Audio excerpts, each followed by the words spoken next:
Have you been unleashed? Unleashed. Hello, everyone. Welcome back to the Horizon Advisors Unleashed podcast. This is Andrew Hinrichs. Here again, joined with my fine business partner, Ryan Cuss. What's going on, Ryan? Hey, how's it going? It's going. Happy Monday. Yeah. Happy holidays. Merry Christmas. Happy New Year. All the above. It's it's actually kind of a gloomy Monday here in Michigan, but it's raining, not snowing. I guess that's a plus so far.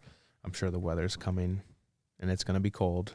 We're just coming off our little inter-office holiday party with all of our Horizon team. Yeah, the Horizon team, employee, staff, partner party. It was a lot of fun.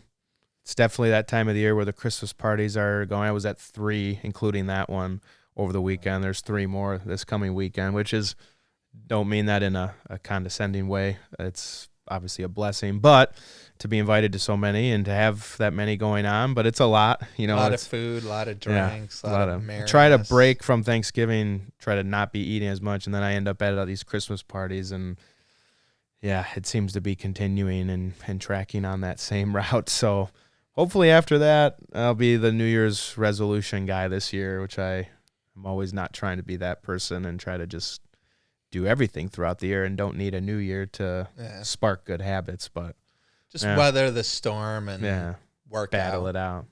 Working out does help, but yes, great party.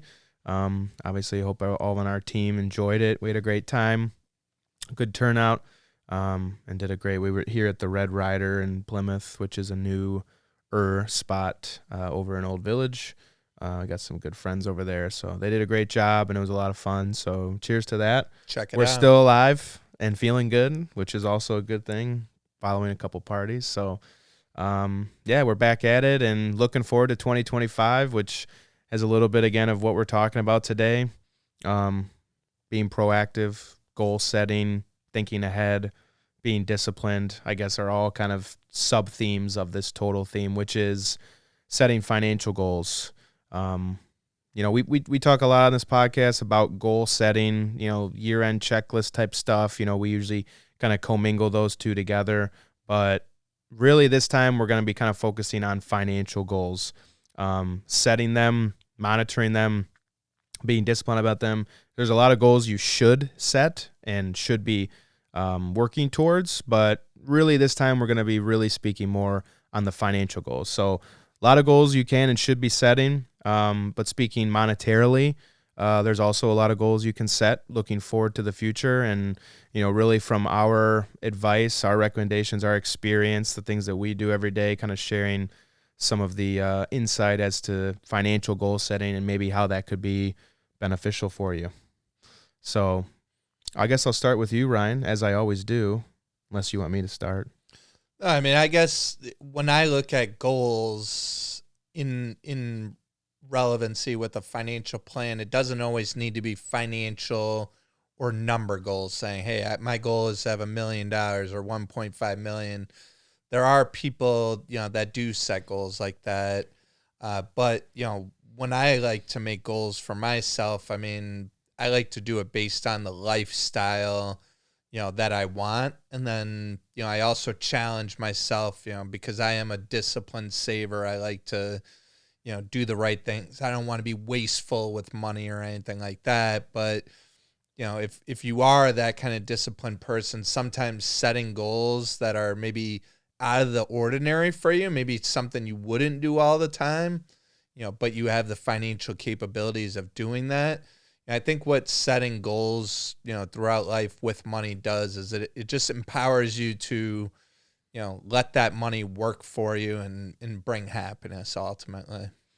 Yeah, and I guess to prolong that in kind of 2 ways. The first thing that I would say on this matter or subject would be speaking strictly on financial, some of the biggest things like what Ryan just mentioned as one of the examples, but one of the, I think, mistakes that a lot of people make are setting the goals, the financial goals, with the numbers, meaning like finite numbers, like, again, one that he just said is getting to $1 million or making 200, whatever the number is. They set an actual number as one of the goals, which again, you might say, well, it's a financial goal, right? Shouldn't we talk in numbers?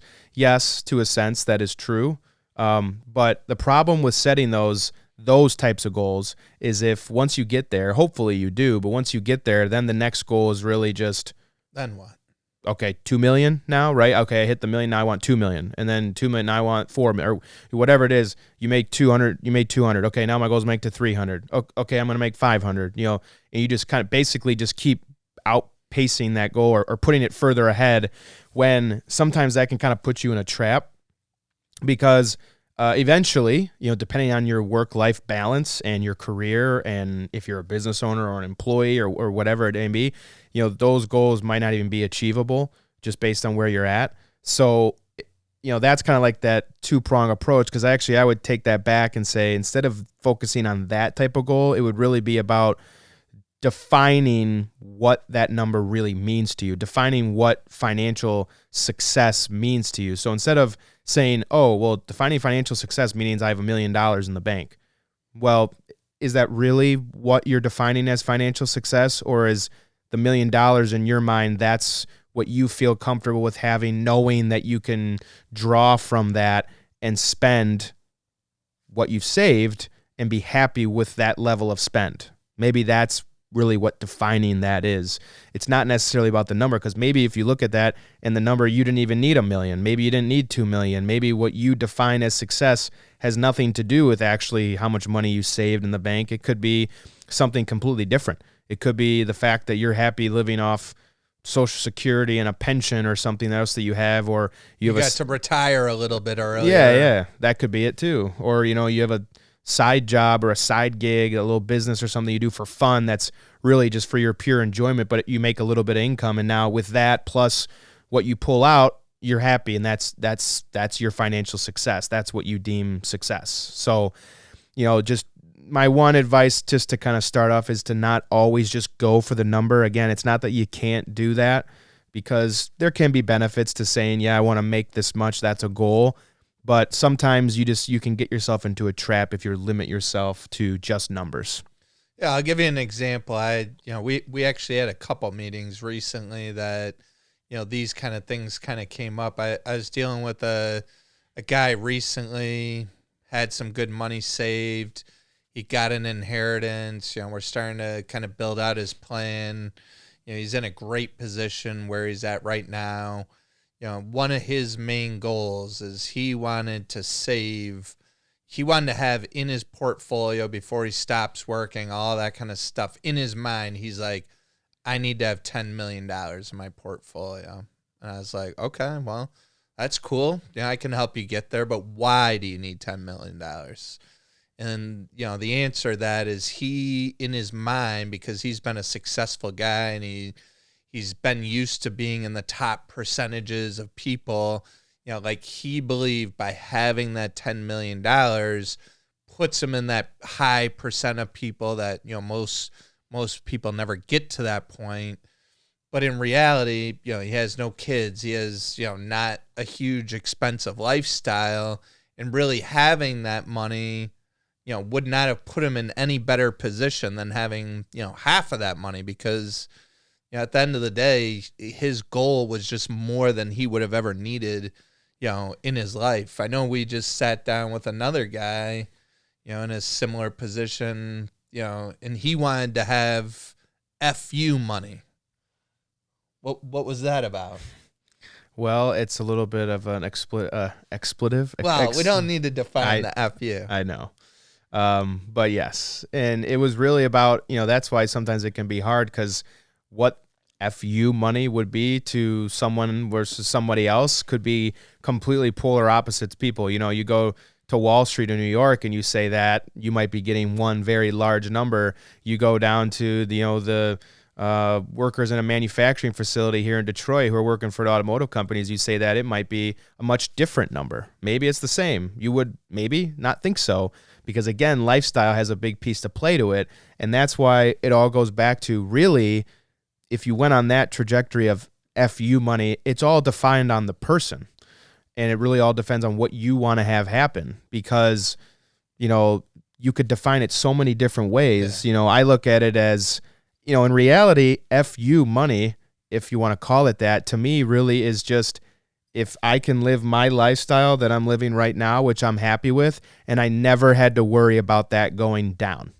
I wouldn't go crazy, like go keep spending 25% more a year or anything like that. But if I was just where I'm happy with spending, if I could just spend that and I know that nothing else matters, that would be to me like FU money. Someone else might look at that and say, no, it's actually the fact that if I wanted to just go drive to the Lamborghini dealership tomorrow and buy 2 Lambos and I know that it doesn't matter because I'm just going to make it all back the next day, someone might say that's FU money, right? So it all depends. It's all relative to the perspective of the person. And it just all depends on ultimately what you want to have happen. Because I really feel like if you use that mindset, you really don't even know what you yourself think that is. That's my whole point. Like, I think there's a lot of people, that kind of, set goals like that. And those goals aren't going to really make them any happier in life. Even if they achieve that level, did the fact that they achieve that level, maybe, yeah, the first time they see the number on the statement, they're like, yes, I did it. I've always wanted to get to that level, but that happiness will fade off right after that. Cause at that point you have more than you would even need. So it's, again, when I'm thinking goal-based, planning, I look at it more, not the numbers, but, the impact you leave on in your life, the impact you leave on your kids, your family, your friends, your community.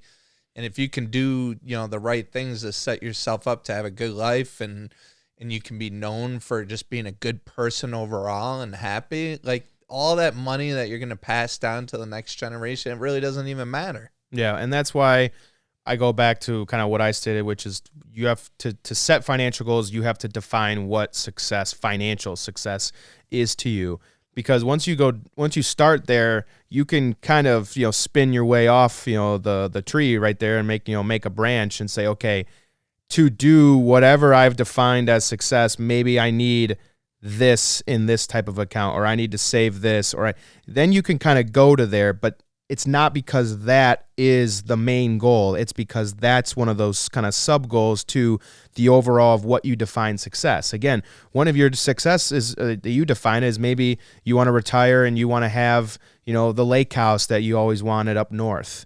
And you might not know exactly how much you want to spend or what that is, but you know that that's a goal of yours. So then you can say, okay, if I start saving $2,000 a month into this account and I'm going to buy the house in 15 years, and you start to do assumptions, you start to do planning, you look at that number and say, okay, yep, that seems good. I feel like that'll give me a good number I can do what I want. That is going to help you define what success looks for, rather than I want $1 million lake house. Well, $1 million today, $1 million in 15 years, 10 years, 20 years, all that's going to be different, depending on real estate prices, inflation, everything else. So it's more, again, kind of starting with that level. And, that still to me is, it is a good financial goal to have something like that, but that might still not fully define what success is for you. Financial success would be more in lines with the fact of, again, knowing that I can live my same lifestyle and be happy and not be worried, knowing that I can do that. That's more of like a definition of what success really is. And I probably see, if I see one thing kind of over and over, it's probably this, struggling with what that is that makes people happy. Because if you are working and saving and doing all these great things your whole life, it can be way different in retirement, like when work stops and all those types of things. So, I think, the first goal that I think everybody should have in their plan, regardless of, what you're trying to accomplish, is you got to have a savings goal. I mean, I think that's a foundational piece of planning, is saving money. And the earlier you can start doing that in your 20s, even better. If it's in the 30s to start establishing yourself, still fine. If you're waiting into your 40s, you're going to just probably make it a little more difficult on yourself because you don't have as much time on your hands. So, a foundational thing that I would tell everybody to have is, a goal of what you want to save per year to kind of get to what you want later down the road. And then to even further, diversify that goal and have a savings goal, but also have a goal to save into different types of accounts. So not just all into 401k or all into Roth or all into some type of after-tax brokerage account. I think having a blend of different accounts will provide probably the most flexibility in retirement to do things like tax planning, distribution planning, and so forth. Yeah, it's just about not binding yourself or putting yourself in a box. Giving yourself options. We always say that the different types of monies, different types of accounts, that can all be impactful. Because the thing is with when you set financial goals, again, it's important. Not taking anything away from that, but things change all the time, yeah. and especially if you're younger and you're setting these goals. Something you might think, I promise you, a goal that, because again, it's happened to even me, but a goal that you might have been dead set on for sure 5 years ago, I bet you there's probably a good chance that it's either changed or been updated, or you looking at it differently, or maybe it's not as important to you or something. Yeah, certainly some of them are probably still there, but I bet you a lot of them have changed because maybe you got married, maybe you have kids, maybe something happened with your family, your friends, your work, meaning you moved or you're in a new place, or maybe you just got started traveling and now you really like traveling. You didn't 5 years ago because you didn't have the money to travel, and now that you've done that, you're like, oh, I really like this place over over here, and I want to go there maybe that's more of a goal rather than before you were like, I want to have a place up north, but now you're like, hey, I could use that money and go travel the world instead. Those things will change all the time, especially family if it goes that route. So that's why it's all about not putting yourself in a box, because again, some of those goals, you might change and say, what, if I can retire early and go travel the world for 5-10 years, well, if you're retiring early at 50, maybe not having so much money in your 401k was the smarter decision, because you're going to have to utilize some of that money from 50 to 59 and a half, or to 50 to 55 if you're still active in the plan. There's certain rules like that where you can look ahead and say, oh, well, you know what, if I'm really planning to do this, I might need to have some more money liquid outside of retirement to actually enact that plan the best financial efficient way I can. So that's why having all these different options and setting goals more in line with that, like how much should I be saving in each type of account and building up wealth in other areas, that will give you options so that when your goals do change, because they will change, it'll give you the option to be able to act on those things.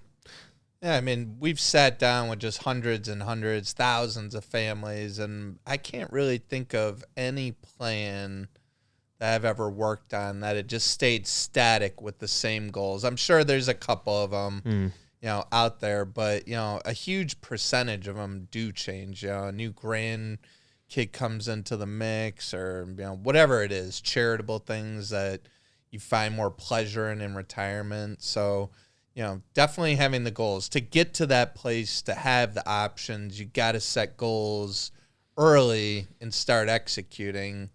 And I mean, I'd say that is a key to setting any type of goal, is having the discipline and putting the work on staying on top of the goals. If I just say, hey, I want to do this, and then, I only think about it once a year, do you think that goal is probably going to get accomplished? I mean, it probably will not get accomplished. I mean, part of setting goals is you got to check in on a regular basis to make sure that you're on track to kind of get to those points.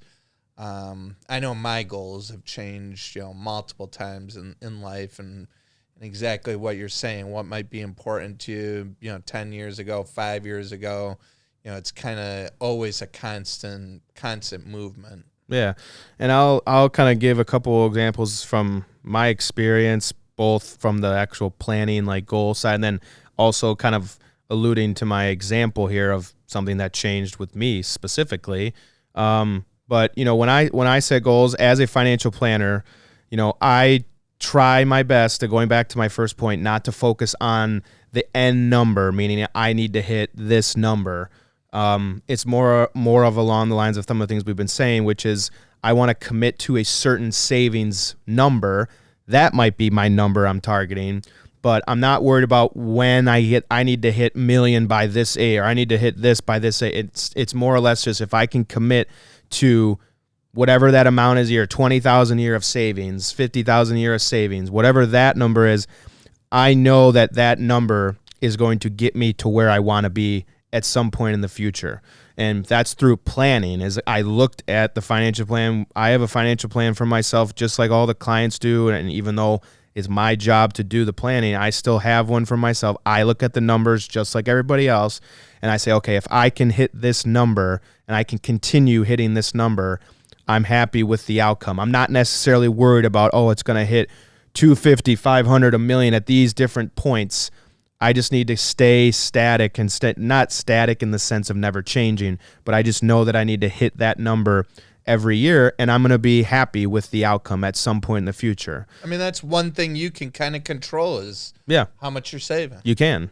Rate of return, like setting goals like that, that's difficult because, you could be a great investment manager or a portfolio manager, but some years, the market doesn't always go up, right? It goes down, and sometimes those are not, achievable maybe from not just your own well-being or your success as a manager, but just because of external factors. That's part of risk. That's part of risk management. The market goes down. It happens. There's corrections, and those are going to continue to happen in the future. So, but if I can just stay on this track and keep doing this, that I'll, ride through those waves and hopefully get on the other side. That's it.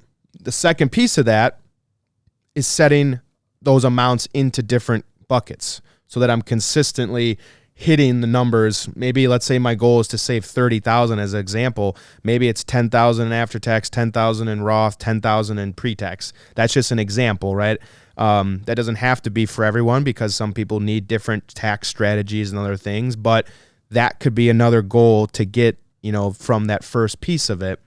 That's kind of where I start, but it really does all come off of the plan, because what a financial plan really is all about is helping you determine, again, defining what success is and determining some of those numbers. Because if you don't have a plan to do all that, then you might be in that situation where you're just blindly saying, hey, I want to get to 1 million, and that's your goal. But you might look at the plan and then you might say that 1 million's not even, it doesn't make sense for you, whether it might be too much, it might be too little, but it might not even be a fair goal for you based on what you're trying to accomplish.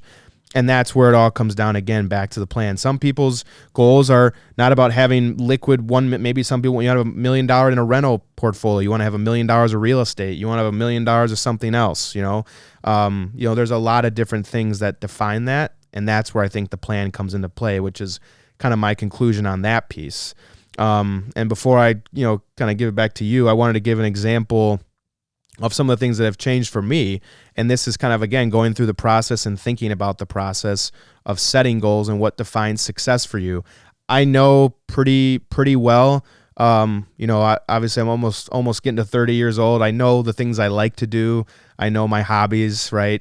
So you can kind of define maybe financial success sometimes for the things you enjoy doing, like travel and these other things. But, one big thing is I'm a big hunter. I like hunting. And I always knew that I liked to hunt, and I always knew I wanted to do that in some capacity throughout my life, as long as I can, of course. But I never knew that I was going to enjoy farming as much as I did. So, like, I manage property, I have food plots, I have a tractor, right? And so in the summer and off season and spring in my downtime, I like to go on the weekends and go out and get muddy and get dirty and plant and make, plots and farm crops and do that stuff. I never thought I would like that, but that stemmed off of my original goal of just having enough money to go on a hunting trip every year. But now my goal has changed. Now I say, hey, you know what? If I can amass a certain amount of wealth so that I can maybe have some farmland and have a farm and do that stuff, that was a goal I had never, 5 years ago, would have never thought I wanted to do. And I'm sure that'll change in some capacity in the next 5 years. But that has changed some of my financial goals of where certain money wants to go because of that goal. And, those are some of the examples of things that will change. Again, once family and kids and other things start happening, I'm sure those goals are going to change again. I know they will, because goals now are not going to be just about me. They're going to be about other people. And so those things are going to have to change. And that's why if you can position yourself to be diversified in all these different areas and set goals that way, you might be able to pivot and change your goals because they're going to be non-static.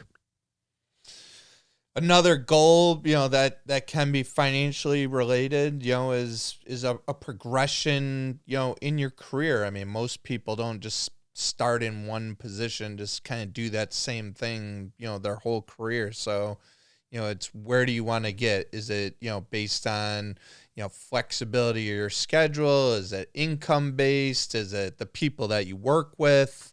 There's a lot of different types of goals you could have, with your work. But, for me personally, I always thought I was going to just retire earlier because I'm saving a lot, and I felt like I could get to that level, and as I get closer and closer to that original age, that I had in my mind, I'm like, man, I'm having a lot of fun right now. I like the people I'm working with. I like our clients.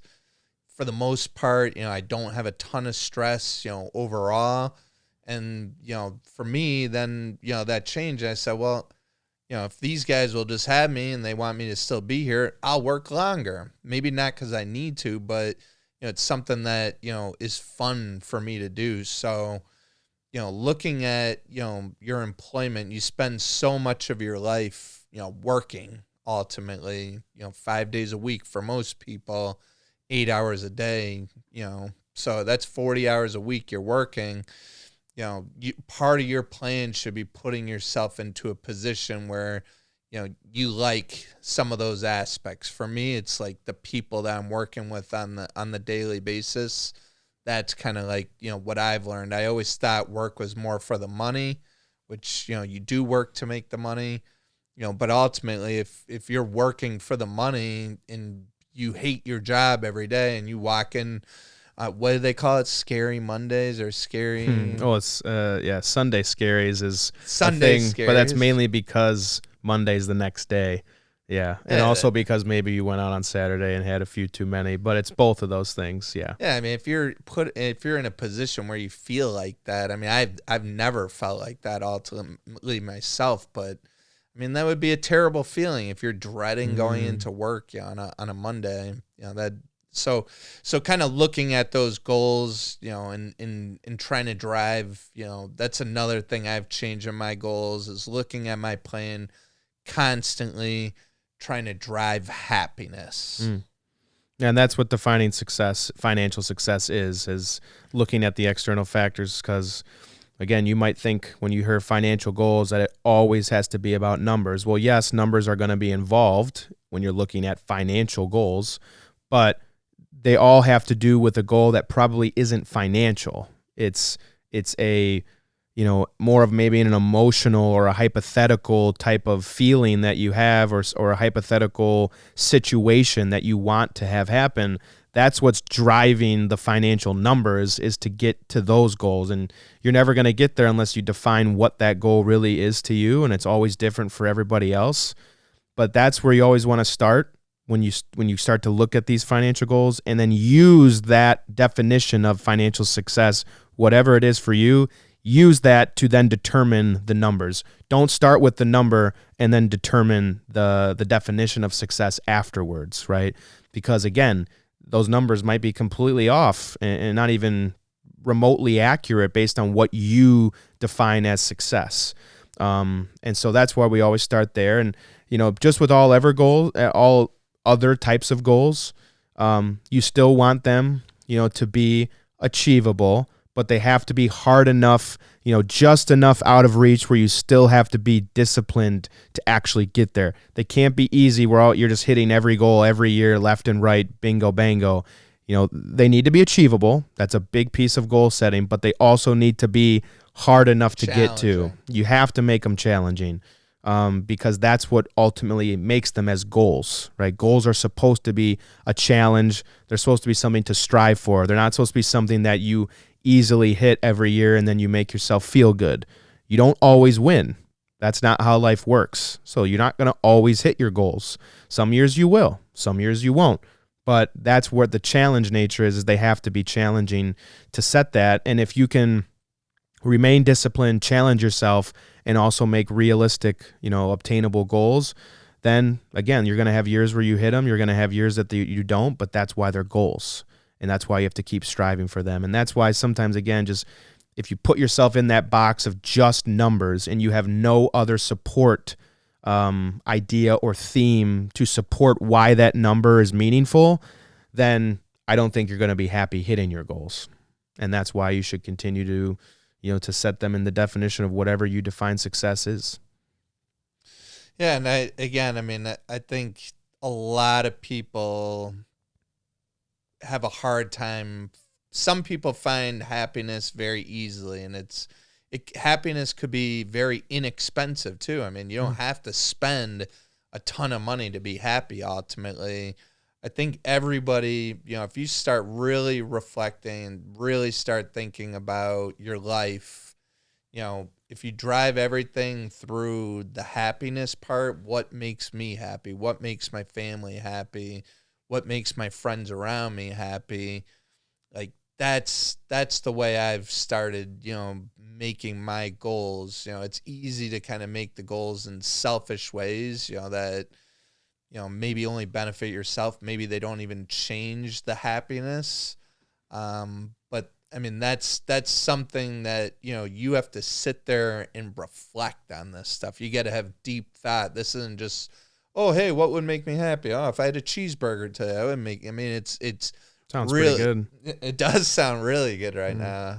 It's thinking about those things and looking at your life and saying, hey, what can I do, to bring people around me, to bring myself, more happiness?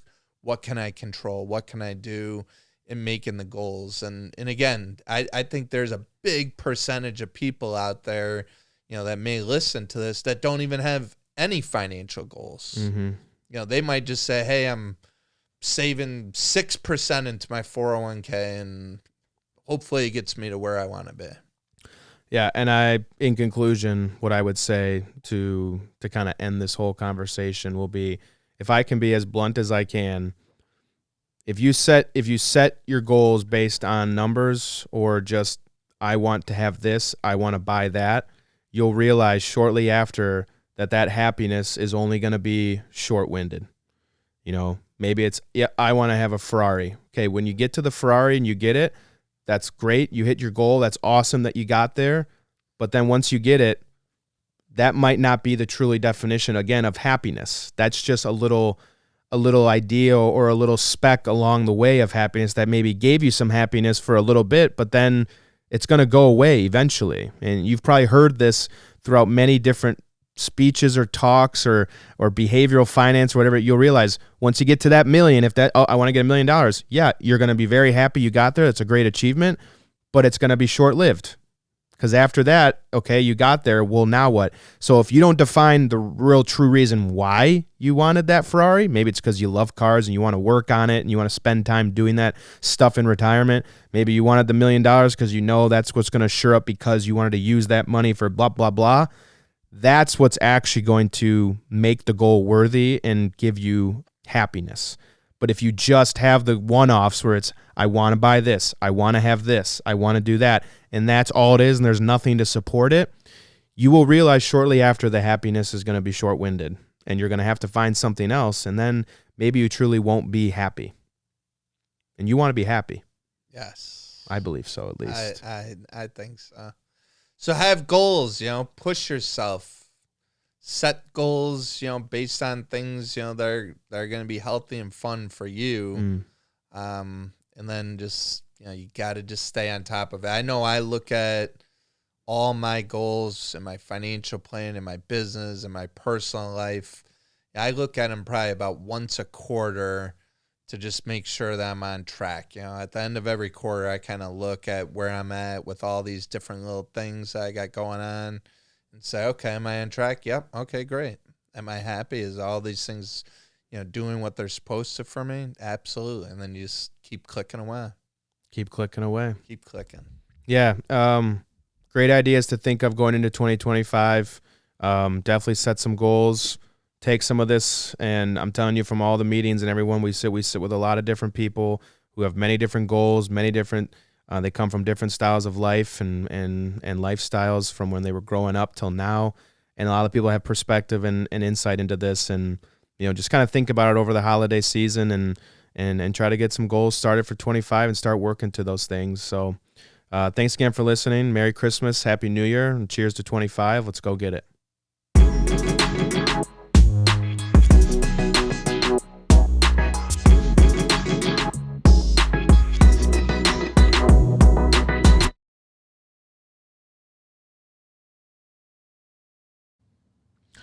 Ryan Kuss, President and Financial Planner. Alexander Dinzer, Managing Director and Financial Planner. Andrew Hinrichs, Financial Planner. Securities and advisory services offered through Cetera Advisor Networks, LLC, member FINRA/SIPC, a broker-dealer and registered investment advisor. Cetera is under separate ownership from any other named entity. Tax planning services offered by Horizon Advisors. Tax and accounting services provided by Horizon Advisors CPA. Cetera Advisor Networks does not provide tax nor accounting services. For a comprehensive review of your personal situation, always consult with a tax or legal advisor. Neither Cetera Advisor Networks LLC nor any of its representatives may give legal or tax advice. The views stated in this podcast are not necessarily the opinion of Cetera Advisor Networks LLC and should not be construed directly or indirectly as an offer to buy or sell any securities. Due to volatility within the markets, opinions are subject to change without notice.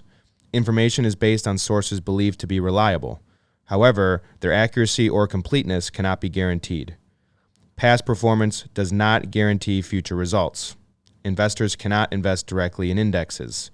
The performance of any index is not indicative of the performance of any investment and does not take into account the effects of inflation and the fees and expenses associated with investing. A diversified portfolio does not assure a profit or protect against loss in a declining market.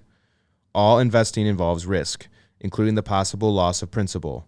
There is no assurance that any investment strategy will be successful. Distributions from traditional IRAs and employer-sponsored retirement plans are taxed as ordinary income and, if taken prior to reaching age 59.5, may be subject to an additional 10% IRS tax penalty. Converting from a traditional IRA to a Roth IRA is a taxable event. A Roth IRA offers tax-free withdrawals on taxable contributions. To qualify for the tax-free and penalty-free withdrawal of earnings, a Roth IRA must be in place for at least 5 tax years, and the distribution must take place after age 59.5 or due to death, disability, or a first-time home purchase, up to a $10,000 lifetime maximum. Depending on state law, Roth IRA distributions may be subject to state taxes. Investing in mutual funds is subject to risk and loss of principal. There is no assurance or certainty that any investment strategy will be successful in meeting its objectives. Exchange-traded fund and mutual funds are sold by prospectus only. Investors should consider the investment objectives, risks, and charges and expenses of the mutual fund or ETF carefully before investing. The prospectus contains this and other information about the product. Contact Alexander Dinzer at 5455 Corporate Drive, Suite 306, Troy, Michigan, 48098 or 248-265-6662 to obtain a prospectus, which should be read carefully before investing or sending money. Horizon Advisors, 5455 Corporate Drive, Suite 306, Michigan, 48098.